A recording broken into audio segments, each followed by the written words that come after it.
আরও একটি বিষয় উঠে এসেছে, নির্বাচনে প্রার্থিতার বয়সসীমা 25 থেকে কমিয়ে 21 বছর করার সুপারিশ করা হয়েছে। রুমিন ফারহানা বলছিলেন যে নতুন যে রাজনৈতিক দল আসতে যাচ্ছেন তাদেরকে সুবিধা দেওয়ার জন্যই কি এমনটা করা হয়েছে কিনা সে বিষয়টি এখন স্পষ্ট না।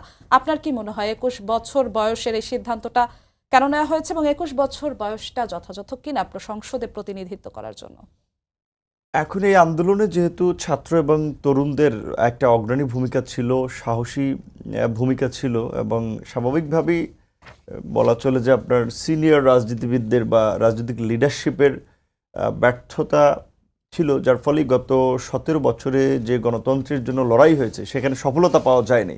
সেখানে ছাত্ররা কিংবা তরুণরা এই লড়াইয়ে সফলতা দেখিয়েছে।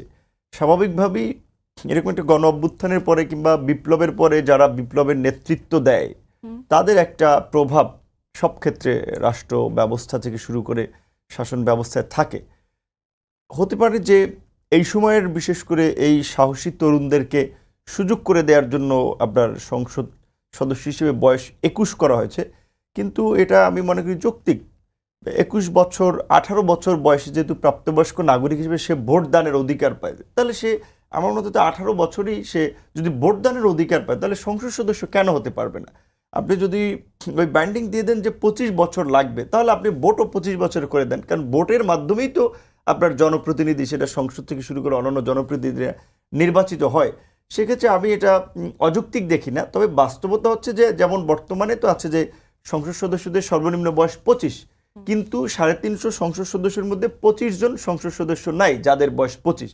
ঠিক একইভাবে এই 21 বছর করা হলেও আমার ধারণা আগামী সংসদেও 21 জনও খুঁজে পাবেন না যে যাদের বয়স 21। এটা হয়তো এনকারেজ করার জন্য তরুণদেরকে রাখা হতে পারে। তবে 10% তরুণ প্রতিনিধিত্ব রাখার যে প্রস্তাবনা দেওয়া হয়েছে, যদি এটা প্রস্তাব, এটা সংস্কার কমিশন প্রস্তাব দিয়েছে, এইটা আপনার এই 6 সংস্কার কমিশনের চেয়ারম্যানরা সদস্য হবেন, এখানে চিফ অ্যাডভাইজার চেয়ারম্যান হবেন, আলী রিয়াজ স্যারকে কো চেয়ারম্যান করা হয়েছে, তারা রাজনৈতিক দলগুলোর সাথে আবার বসে ফাইনাল সিদ্ধান্তে পৌঁছাবেন।